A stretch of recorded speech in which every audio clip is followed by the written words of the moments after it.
I'm walking down the street. I do want to say to Doni and many of you in this room that over a very long career in this city, all of you have helped me and my colleagues tell the truth and to try to tell.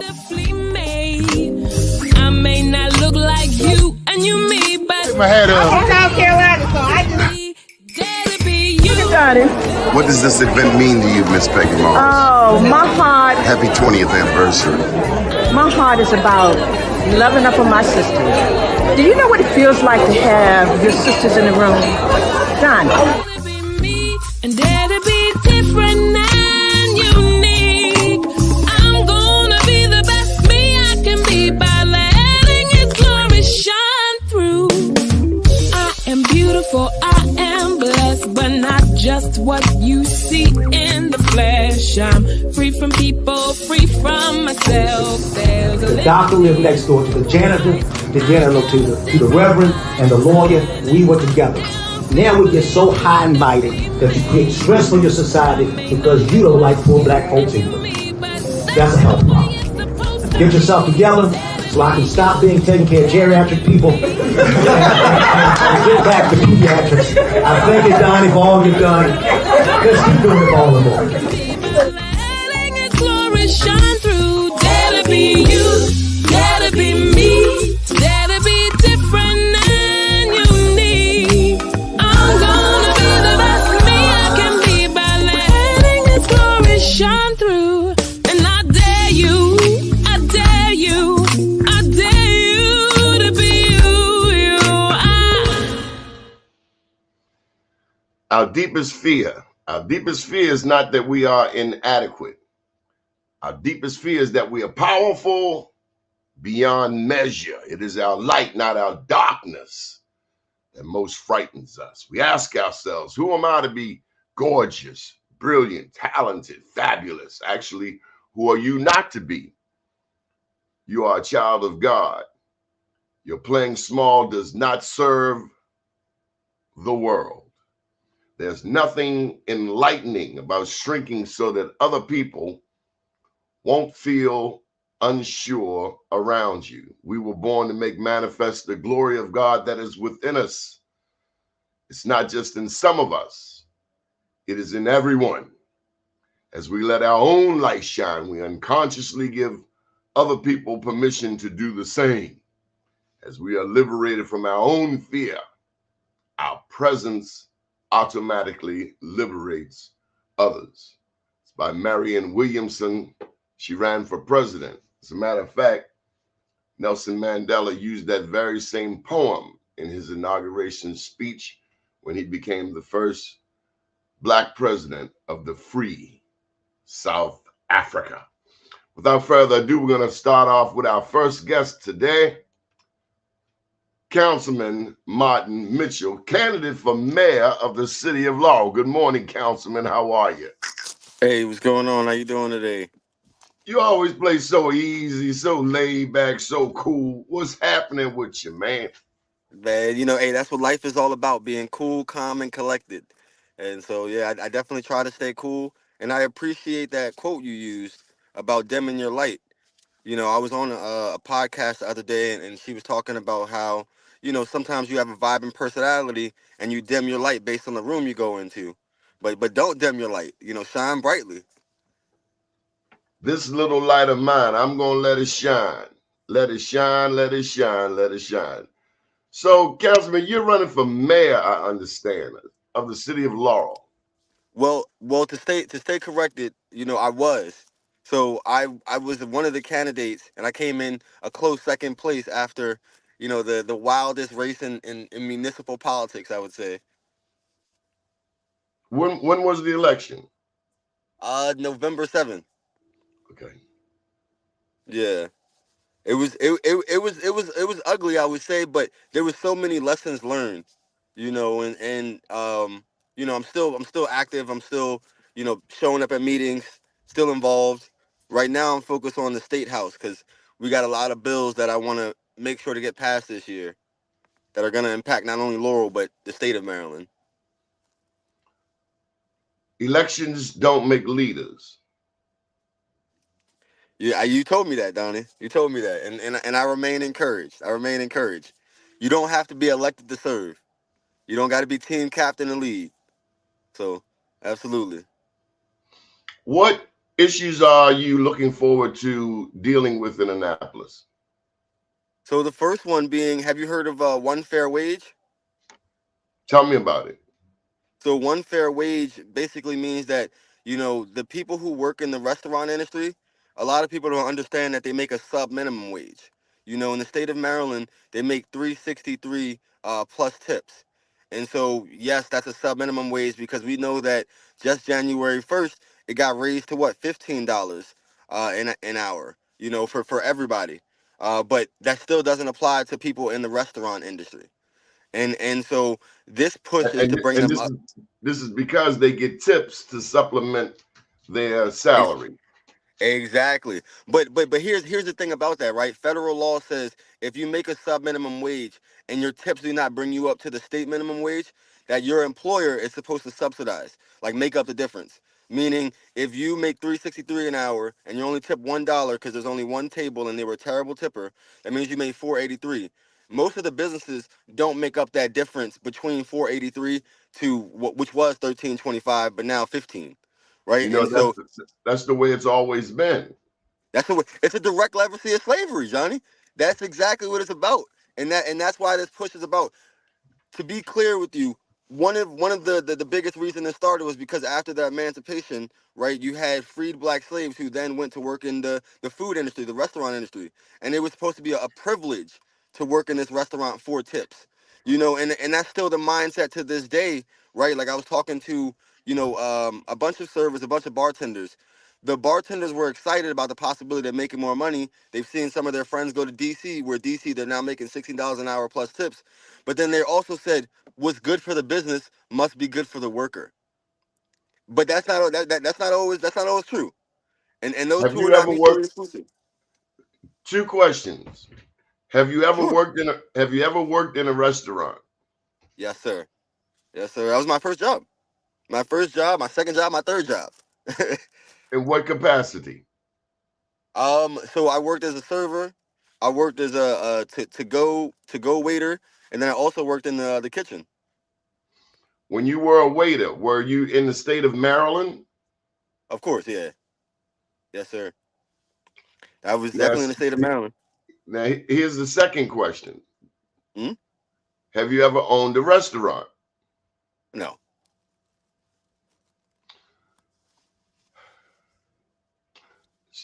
Somebody has to make up, according to you. Hey there, Byron. Someone has to make up. You're looking at the restaurant owner to make up the difference if the waiter doesn't make enough tips. Well, that's what federal law states. The federal law states that employer should bring them up to the state minimum wage because the only reason they're allowed to pay them a sub minimum wage is because they believe their minimum wage is going to eclipse the minimum wage, or they're gonna make up to that amount. And so if they don't, yes, it's up to the employer because they only made 483 that hour. And that's kind of the one thing about those type of things is very difficult to enforce. Speaking to people in the industry, speaking to enforcement agencies, it's like 84% unenforceable when it comes to like, does your employer bring you up to has he ever bought you or have they ever bought you up to the minimum wage? So it's very unenforceable. Do you think the DC restaurant business is more lucrative than the Maryland restaurant business?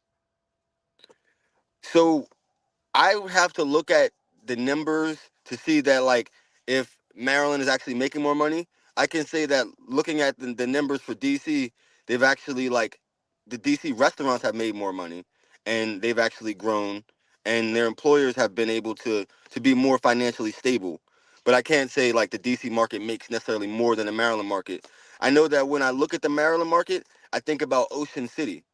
Like Ocean City is a big part of that Maryland restaurant economy, especially in the spring and summer months. But one of the Listen, to, things in listen, DC, listen to what you just said, yeah, especially in the spring and summer. yeah, absolutely, Like absolutely. what about right now?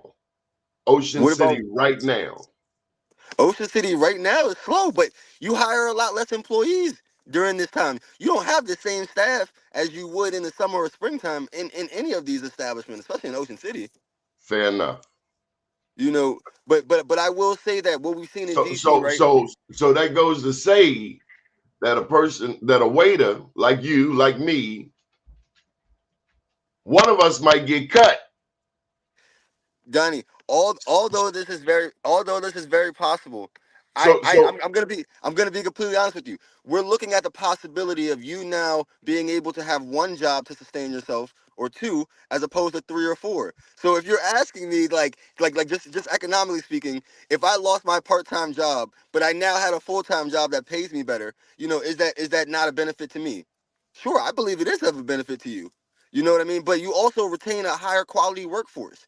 You got to understand that like the turnover rate is very bad, not only because of the conditions you have to accept, right?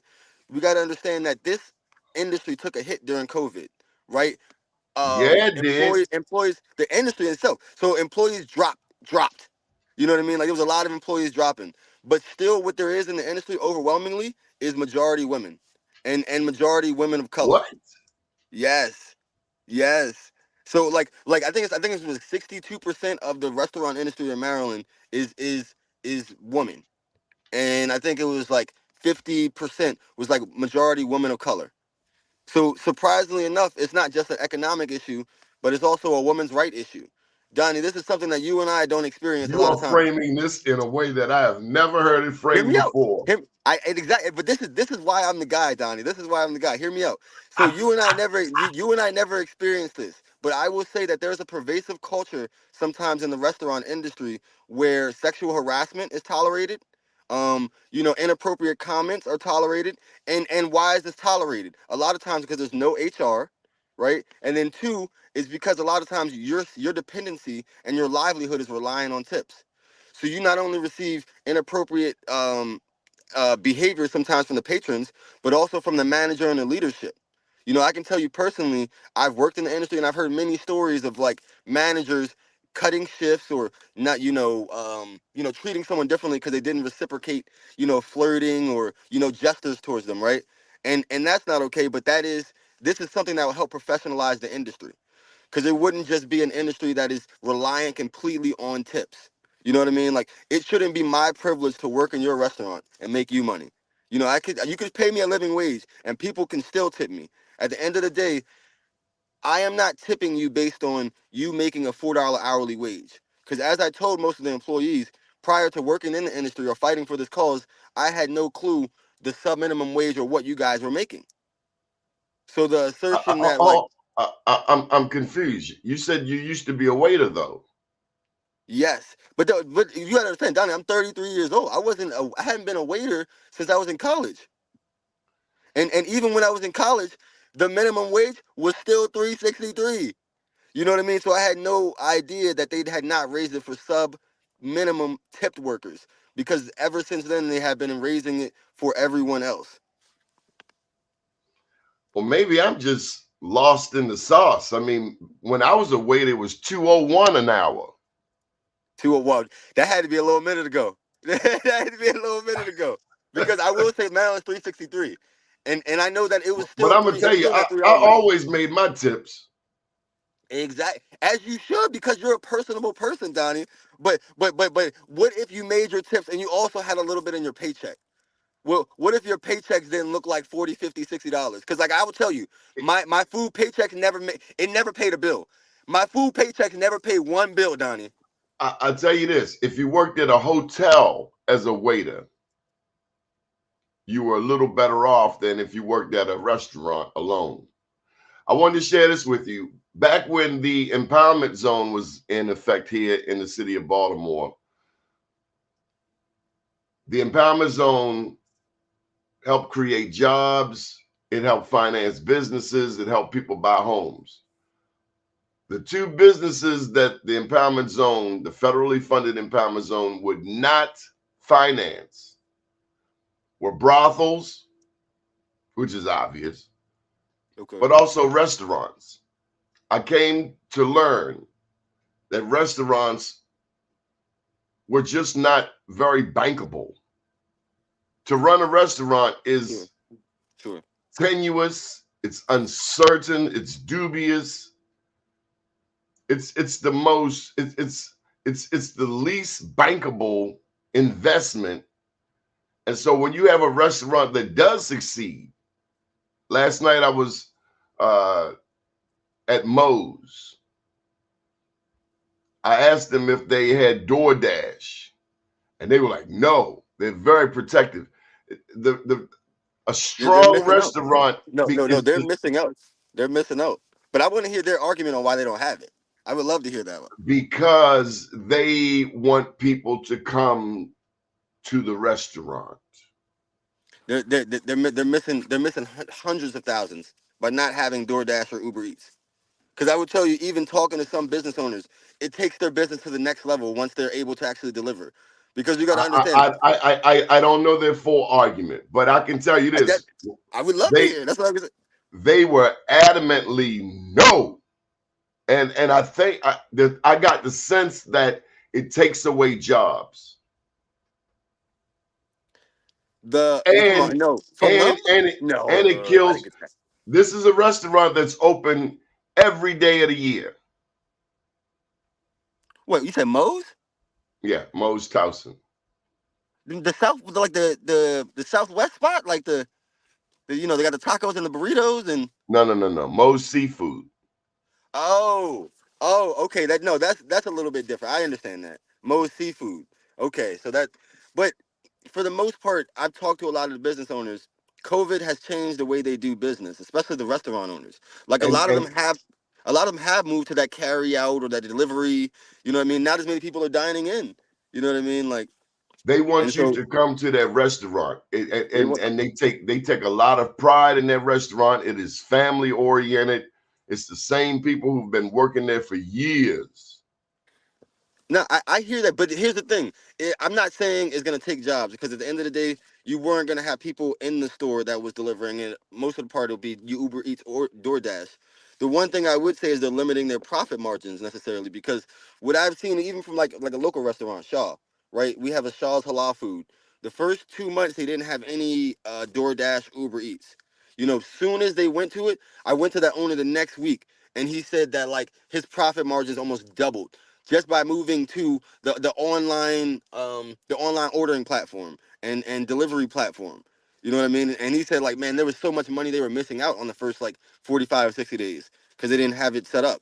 And so like, that's just kind of playing devil's advocate, saying that like he could be missing some profits. And although he's trying to keep it, home vibes, and he's trying to get you to come in, we still appreciate that. But I still would question if they could make more money if they actually allow people to have it delivered as well. If they broaden their audience and you know. Hey Lenny, I just put the link in the comments there. But I worked with this gentleman right here. Matter of fact, I was head waiter. I'm gonna make my tips. I'm gonna make my tips, cousin. I agree with you. But this cat right here, Lenny Dawson, he was the chef who made sure I got the cooks. He moved from Baltimore out to Wisconsin, and he now has started a barbecue truck. Nice. And let me tell you, he can cook. My favorite dish was this crab and shrimp Norfolk. It was lump crab meat and shrimp sauteed and lemon, butter, white wine, mushrooms, and garlic, guaranteed to knock your socks off. But anyway, he has a comment, and he says that food trucks took over since COVID. That's not a lie. I'm a foodie myself, and I've seen storefronts turn into mobile food trucks. I've seen storefronts that closed because their storefront wasn't doing as well, and they're just operating their food trucks now. So I mean, I agree with him, but we need better regulations, especially in Prince George's County, because like Prince George's County is not friendly towards food trucks. You know what I mean? And so they'll go towards Montgomery County, they'll go to Howard County, they'll go to Baltimore City. And so we definitely need to be more friendly towards food trucks here in Prince George's County because there are a lot of great food ones. Let me shift gears a bit, Martin. Here he is. Here he is, my man. My man, 500 grand. Lenny Dawson, I need a crab and shrimp Norfolk on the fly, baby. Oh, you got it. What's going I'm on? talking to Donnie. What's going on? You got it, man. What's the deal with the food, with the restaurant business? You think that waiters should get more than, how much is it, Martin? $3.63 an hour. Yeah, I mean, I think they should get more, but I think the general public don't understand that if you do this, then you're going to pay the more for the price of your food in the restaurant. And this is where the disconnect come in. And people, I own a food truck, and people don't understand that you have to pay for this food. I don't get discounts for the price of food. I pay the same prices that everybody else pays for, but I am able to sell my food at a cheaper price because I don't have all that overhead of lights, employees, all these different things that you have in a standing restaurant. But overall, I mean, y'all was talking about DoorDash. What people understand about DoorDash is that they charge a lot of money for these online orders. They want anywhere from 17 to 25%. Okay, so now you turning your food over to a third party, and we all have heard the stories about DoorDash people eating people's food and all this kind of things. And if you're trying to build successful business, it's very, very difficult to turn your food over to a third party because I can't trust that. DoorDash is not going to take responsibility for if your product is messed up when they get to a client. They're not going to take responsibility for that. DoorDash want their 25 or 17%. Bottom line, that's what they want. So and they're gonna take a wing, huh? And they're gonna take a wing. Oh yeah, oh yeah. The DoorDash is not going to take no responsibility for it. The business owner got to take responsibility for that. So that's your reputation on the line. It's not DoorDash. That's your reputation. So that's where I get into about that because I know a lot of food truck owners that do that. I don't do it because I just don't trust that, So that's how I feel about that. Mr. Dawson, I appreciate that. You brought in the very important perspective, the fact that like food costs have went up. The cost of everything has went up. And one of the things, even in DC, they passed I-82, which is the initiative they passed on the ballot, and then the council eventually passed it. But essentially, a lot of the businesses, they now include a service charge, what we know to be a 20% service charge. And one of the things that the Attorney General had to break down is like after charging the service charge, the businesses didn't communicate to the consumer that this service charge doesn't go to the worker. It goes to the house. Right. And so, that's something, of course, that they use to offset the additional cost that would be necessary, of course, to implement something like this. But I guess secondarily, who do you think are the biggest tippers in the food industry? I would say black people. Black people were my best customers and my worst customers. Absolutely. But not just black people who have previously or currently work in the service industry. Because they understand what it's like to live and work off tips. Yeah. And so if they're making more money, what are they going to do? They're going to spend more money. What happened when we got our stimulus checks? We stimulated the economy. So in states where we see that they receive a fair minimum wage, they've actually seen more restaurant growth. Not only since COVID, but prior to COVID. And so it's so the thought is like a misnomer that like you can't pay people $6 to $7, $8 more, but still thrive and sustain as a business, right? Like it is our pediology around it. Yeah, yeah. I mean, I always knew back then, when this was way back in the day when me and Donnie and I was working together. I always knew that somewhere down the line in the future that the restaurant business was going to have to render to Caesar at some point on how they was paying their employees. At some point, they was going to have to render to Caesar because, it's a hard job, to deal with the public. It's a hard job. You're on your feet all day. It's very chaotic. It's very stressful job to work, the front of the house, back of the house. And the amount of money that people was making, it just wasn't there. Back in the day, I was making $12 an hour as a cook. Now, this was you talking in the 80s. I thought that was good money, compared to what now, these guys are making almost $20 an hour. They have no choice but to pay these cooks, but they don't do what we used to do.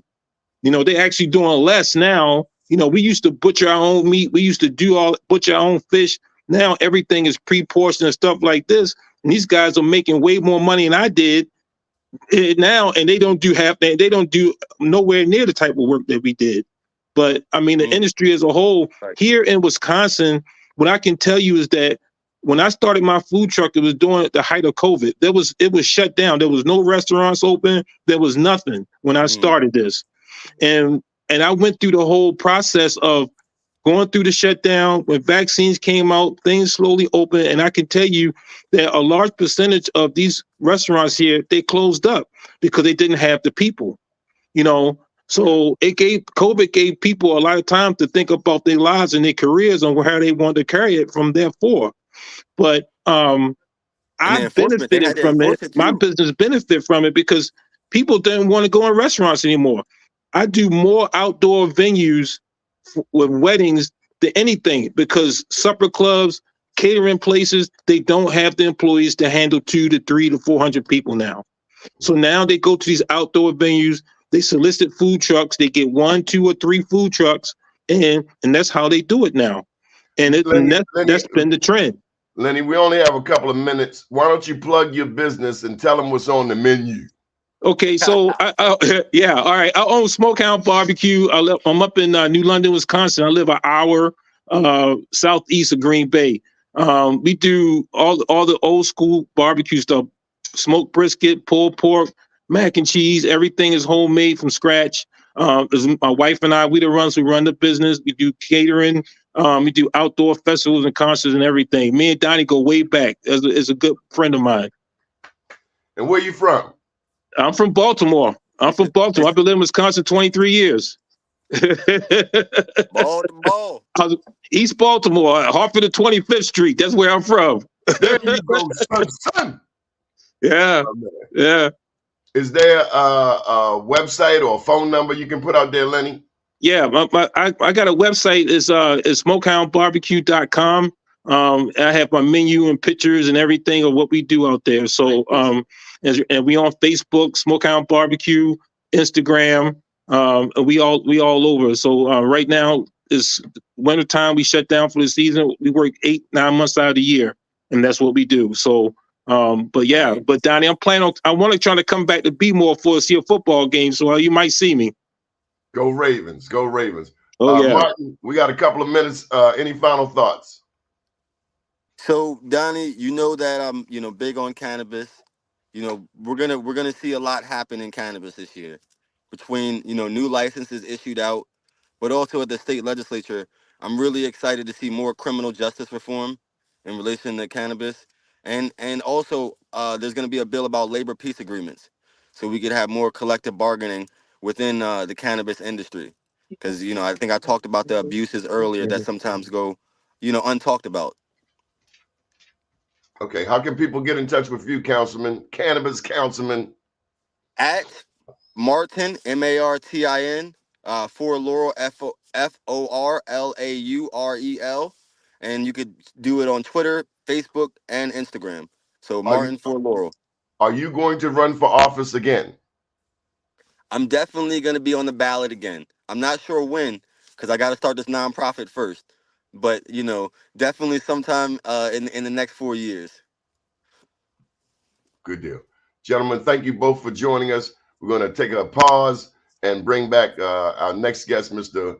Wayne Frazier. But it's certainly a pleasure to see both of you in this 2024. I hope you have a very powerful 2024, both of you, Lenny Dawson, Martin Mitchell. All right, thank Happy you. 24. And tell Wayne I said hello. Yes, sir.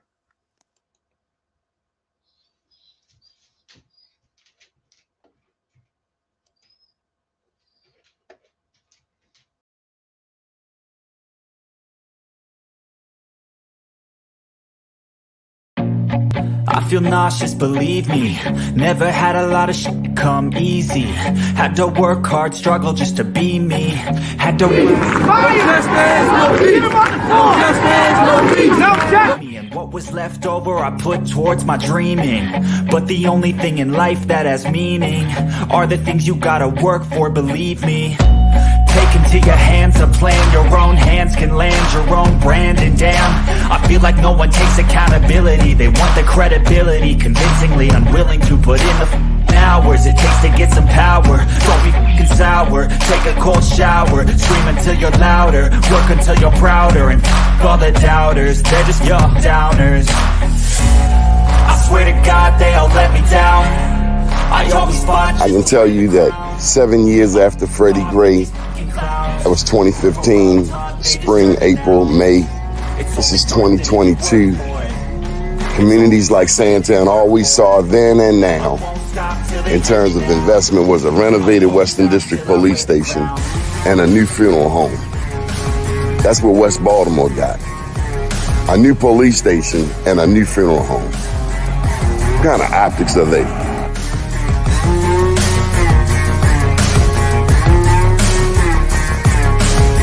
Was Freddie Gray any different than 1968 Baltimore riots? Dr. King's passing, killing, murder? This is the same? No, it wasn't. I mean, I think, well, first of all, people who are being violent and burning is that. All right, we're going to bring up our next guest, Mr. Wayne Frazier from the Maryland, Washington Minority Companies Association. He's been working on a case with Mr. Ples Jones Jr. that has to do with land, real estate, banking, and finance. And we'll let him explain. Without further ado, Mr. Wayne Frazier. Good morning. Happy 2024, Mr. Wayne Frazier, the Lion. Thank you, Donnie. Good morning. Happy New Year to everyone. Happy New Year, sir. It was so nice to listen to the past guests because it illustrated the importance of Black business, the significance of Black business. And this brother went all the way from East Baltimore to Green Bay, Wisconsin. That's a heck of a trip, but he's making it there. But my concern is Black business in Baltimore.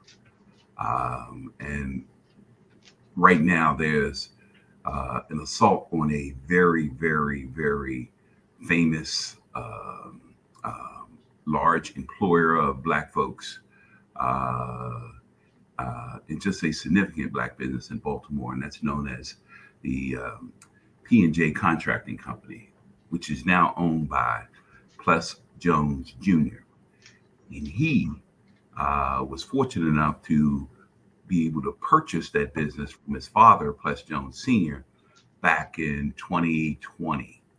And that's a rarity in our community because I'm scratching my head to come up with a Black-owned business that traded, that sold from father to son or daughter. And I can't think of any. Sure. The first thing that comes to my mind is the funeral industry because I grew up in that industry and I was thinking about the March family in particular. Well, I don't know if that was a sale per se. I don't know about it being a sale. That's correct. And that's the significance of this. Mm-hmm. There was a sale, a price placed on the business that father sold to son.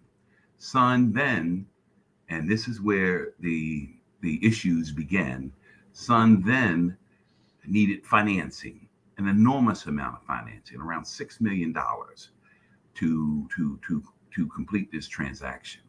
So the son went to a broker, and the broker took him to the Fulton Bank.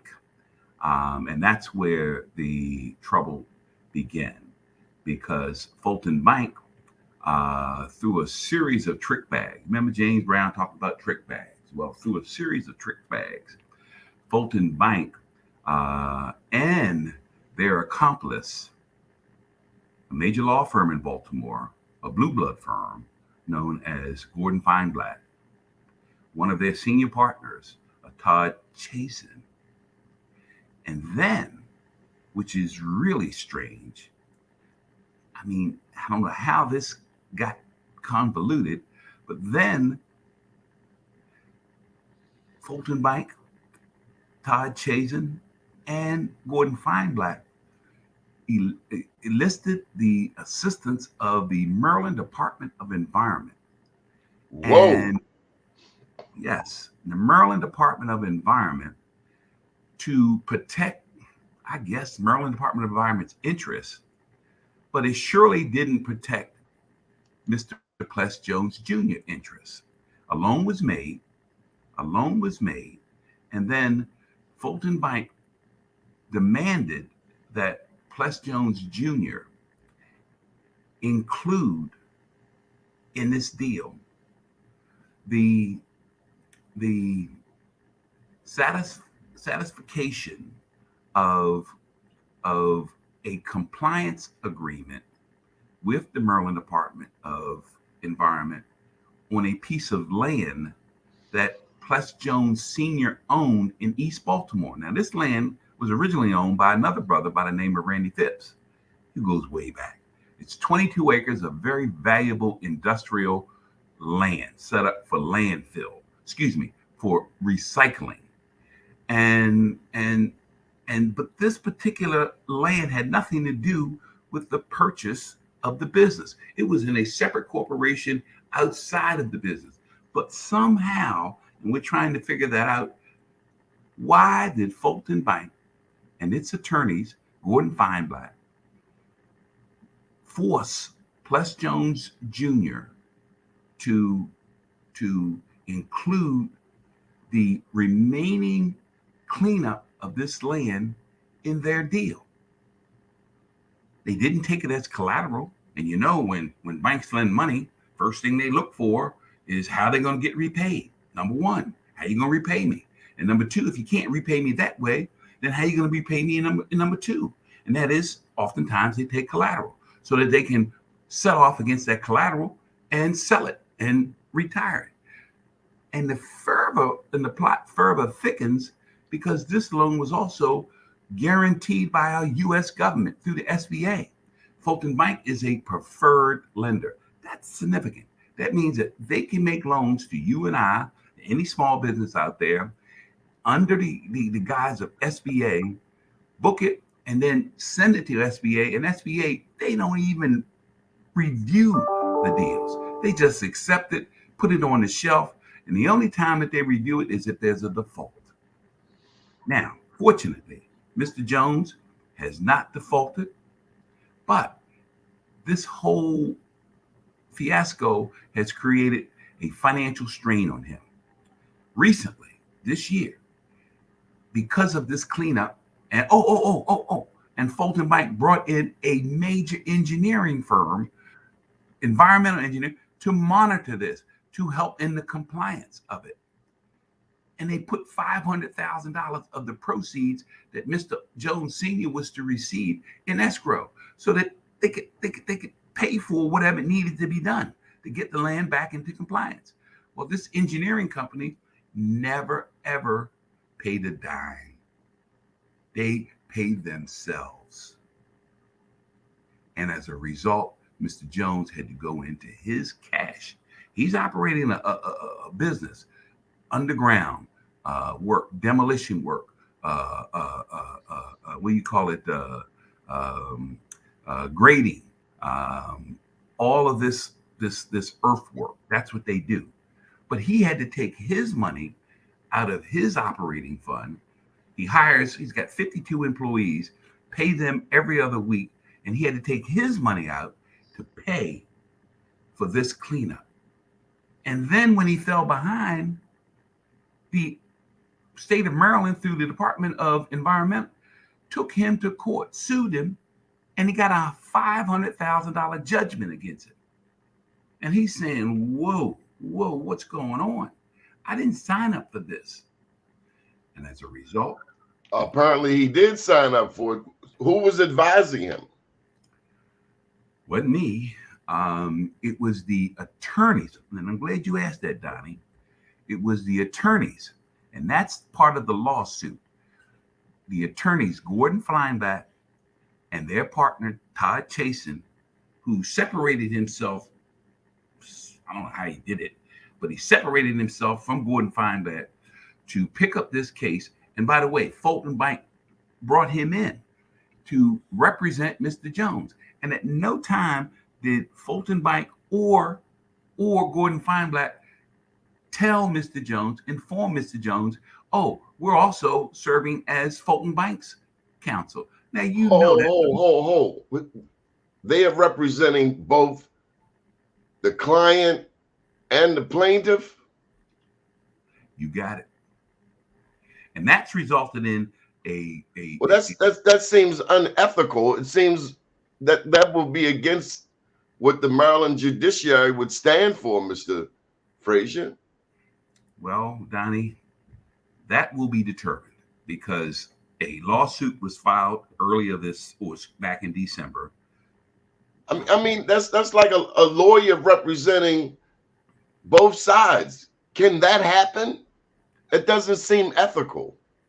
Well, I'm not a lawyer. But some of these major law firms will argue, and that's what they'll probably argue in this lawsuit, is that, oh, we had one partner working for Fulton Bank over here, and then we have another partner working for their Fulton Bank's client over here, and these two partners aren't speaking to one another. And we know that's a bunch of you-know-what, because it doesn't work that way. Mr. Frazier, if they're going after Marilyn Mosby over signing a form so she could get some money during COVID, I know damn well that they should be all over this. Well, our new Attorney General, Mr. Anthony Brown. Yes, sir. His office will be the one representing the Maryland Department of Environment. And so he will have to step in and resolve this mess because, again, we don't know. We have suspicions, but we don't know the connection between the Todd Chasen, who is with Gordon Feinblatt, and the Assistant Attorney General, who is representing that relationship. But we feel that there's a relationship there because, again, out of the blue, why would they bring, and why would Fulton Bank even allow the additional burden of cleaning up a property that has nothing to do with your borrower, and there's no collateral? You can't do nothing. You can't. All you can do is just sit around. So they must be working for the Department of Environment. But we know this. There's the link between these attorneys. We know that, and we're expecting our new Black Attorney General to look into this and to say, hey, this is convoluted. This is wrong, and because they're party of the lawsuit. Now, let me give you it was 8 counts, and we know what counts are in this lawsuit. It was a civil conspiracy. Now, you know what a conspiracy is when you get 2 or more working together. That's count number 1. Count number 2, breach of contract. Count number 3, legal malpractice. Count number 4, negligence. Count number 5, intentional misrepresentation. Count number 6, neglect and misrepresentation. Count number 7, intentional misrepresentation, concealment, or deceit. That word, it just rings. That dog barked, you're right. It's deceitful. And then 8 punitive damages. And Donnie, they're looking for, let's say this, north of 8 high figures. In this. Fulton Bank, Gordon Feinblatt, the attorney, and Maryland Environment must pay. They must pay because they harmed this man. This man had pressure problems. He was losing his sight. He had to deal with his family, his wife. And wives say, what the hell you getting that for? That makes it even worse. So that's what this is all about. And it's, why did Fulton Bank do this? And who else have they done this to?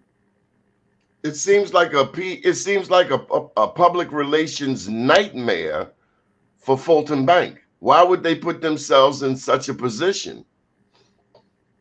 Well, Donnie, You used to work in the banking industry. Would you put yourself in such a position? No. The banking 101 states, do not harm thy borrower. Do not harm thy borrower, because the borrower is the one who's going to repay you. And bankers, they set aside loan loss reserves for potential losses. Generally, it's 1% of a portfolio. But this was ridiculous. It set him up to fail right from the beginning. And this is a company that's been around for many, many years. 42 PJ years. Construction, they've contributed to the building of the city of Baltimore, but they have also contributed to the Black business community. When I think of the Maryland, what was it? The Maryland Minority, what association were they part of? Maryland Minority Contractors Association. And I think of Robert Lee Clay. That's who comes to my mind. That's right. That's correct. Was Arnold Jolivet a part of it also? He was the original founder. Him and Clay. Yeah. And him and Clay and Pless Jones Sr. Those were the three. And Randy Phipps was a part of it. You know it. He was a card-carrying member and proud of it. So these were Blacks in the construction industry here in the city of Baltimore. They made sure people had jobs. And they operated out of the hood. They were in Park Heights. Park Heights is a hub zone. Clay operated off of West Baltimore Street, down in off Caton in Baltimore. And as Randy Phipps was over on the northeast side, where his yard, the 22 acres of land. And see, Donnie, we believe that 22 acres of land is extremely valuable because it has certain certifications as a recycling yard.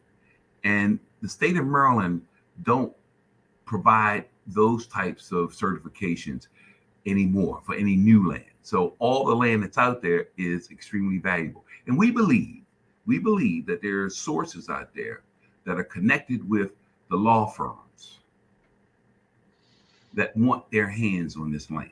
We believe that. Now, we will intend to prove that, but we believe that is the case behind all of this, and that the bankers at Fulton Bank, and that the loan broker who brought the deal to Fulton Bank, the engineering firm, the and the law firm, and the attorney who works for the assistant state's attorney who works for the attorney general, we believe that there's a connection between all of them. What do you think that nexus is? What do you think that commonality is?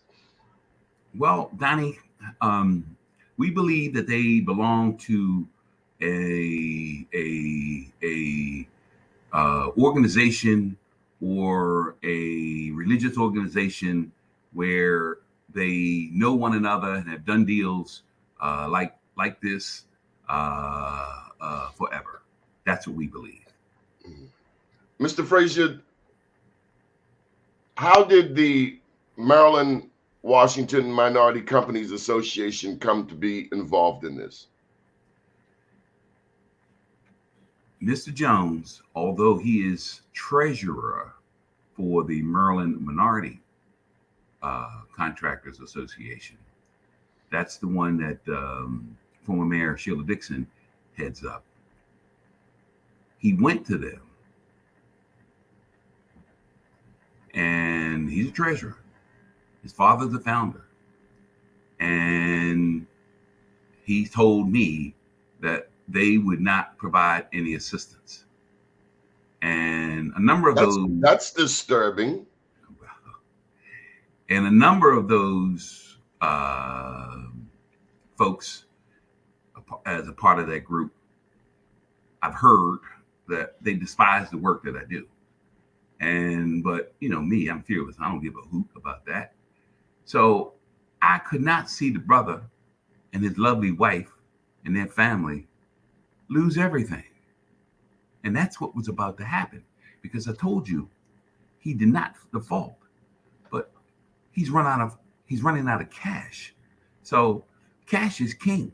And no other bank was going to extend any additional credit to him, nor did Fulton Bank to help him out. And so I said, I can't allow this to happen. So I interviewed him, and he told me that Fulton Bank required him to guarantee the cleanup on a consent decree on a piece of land controlled by the Maryland Department of Environment that had nothing to do with this transaction. I mean, nothing. It was in a separate corporation, nothing to do with this deal. And I'm saying, they did what? And that, with my whole banking experience and background, I'm saying they committed a major wrong. And then they had the SBA guaranteed it. So I immediately jumped into place, reached out to the Fulton Bank people, set up meetings, and to this day, they're saying we did nothing wrong. So we're going to let the circuit court in Baltimore County decide if they did what they did was proper. Yesterday, Mr. Frazier, you had a press conference. Tell me about it. Well, we had a press conference, and we had the Baltimore Business Journal, we had the Daily Record, we had the Afro, and we had the Baltimore Times attend the event. And they found what Fulton Bank did to be extremely egregious as well. And but I know as soon as people, as professionals who know this industry, the law side, you mentioned that whole conflict of interest. I mean, you're not a lawyer, but you saw that right from the beginning. Bankers, I've spoken to them. They said, no, Wayne, we would never, ever underwrite a loan this way. And especially peddle it off to the SBA. What gets me is the part where the Maryland Department of the Environment becomes a part of it. I mean, that's just over the top. Again, we believe that there are relationships, these individual relationships, business or personal, between the parties that manipulated this to bring it in, to bring that in for the sole purpose of getting the property back into compliance, so that it increases the value, and maybe, just maybe, it can be traded to one of their friends. And with only a couple of minutes left, what lessons have we learned? What advice would you pass on to aspiring and emerging business people as a result of this experience? I mean, have you ever experienced anything like this before? Not in my 26 years banking career, and all of those years after that, I've never experienced anything like this. And the lesson is, ask questions. And if the bank recommends a professional such as an engineering firm or an attorney or a CPA or an insurance company to represent you, if the bank makes that recommendation, then you need to dig deeper to determine what relationship that bank or financial institution has with the party that they're recommending, because it can become convoluted because of those friendly relationships. And friendly relationships means fees that are being paid between, or generated to be paid to one another. And that's my biggest recommendation here. I only wish that Mr. Jones had reached out to me back in 2020 when all of this started, but he didn't. I thought you were going to say take a lawyer. Well, I agree. Have a lawyer. Always have your lawyer review. Always have your lawyer review what's coming down. And Always. any suggestions on who you would recommend for a lawyer in this case? If you had to, if you know, if we could go back in time, who would you recommend to Plus Jones Jr. to get as an attorney? Well, there's a sister out in Baltimore County. Her name is Tiffany Collins of the Collins Legal Group. She is sharp. She has several young Black partners who are also sharp. They understand business law, commercial law. I would recommend them. Good deal. Tell us about your company before we go, Mr. Frazier. Put a plug in for the Maryland Washington Minority Companies Association. We're in January, but I'm already looking forward to this year's breakfast. There will be a breakfast this year, correct? Oh, for sure. For sure. Well, that's the second Friday in May. I believe it's May 10th. But we are advocates for inclusion of Black businesses and all the ancillary subgroups that come along with that, meaning Hispanic or Latino women who come along with the term minority participation or disadvantage or supply diversity. And so what we do best is connect the large with the small. And you notice that at our breakfast and other events, we always bring in major corporations, internet or national corporations, some international, but to connect with our members for the sole purpose of each doing business with one another. You also bring in the major politicians, Mr. Frazier. Well, I've given up on politicians. Oh no. Maybe this year, but every year you've had all of the major politicians at your event, Mr. Frazier. And I had to mature and learn, Donnie, over the 20 years, meaning the politicians are politicians. The action happens with the CEOs and the CFOs of these major businesses. Government can do but so much. But so I've sort of relaxed on the politicians. Oh, Mr. Frazier, this is breaking news. Breaking news right here on blackusa.news. Mr. Frazier is no longer engaging politicians. That doesn't even say, it doesn't. Okay. Fine. Now, this year's lineup, we'll have 20 new inductees, and there'll be not one. As a matter of fact, if it's the second Friday, that will follow the Baltimore mayoral race on the 14th of May. I've looked at that. You're right. Now, that won't stop politicians from coming by, but no, I'm not going to be pimped. You heard that term. I'm not going to be pimped anymore. And politicians tend to pimp you, and it's not going to happen. Can I tell you my favorite guest of all of the breakfasts that I've been to at Martin's West? My favorite guest of all? Who is that? Sugar Ray Leonard. Oh, my God. Damn, Don, you're going back to 2010, maybe 2012. I know it was in that time frame. But yes, Sugar is doing very well. He just sold his mansion out there in, what do they call it? Palmer Park? No, in San Diego, California. Oh, San Diego. Yeah. But he is doing extremely well, and he has major connections up in Atlantic City. And so he funds a number of businesses up in the Atlantic City area. Okay, Tracy wants to know where she can get information about the breakfast. It's mwmca.org, correct? Yes, www.mwmca.org. Good deal. Mr. Frazier, thank you for joining us. And we wish you all the best. Happy 2024. Thank you, Donnie, for having us and listening. Yes, sir. Take care. Thank you all. Good morning, world.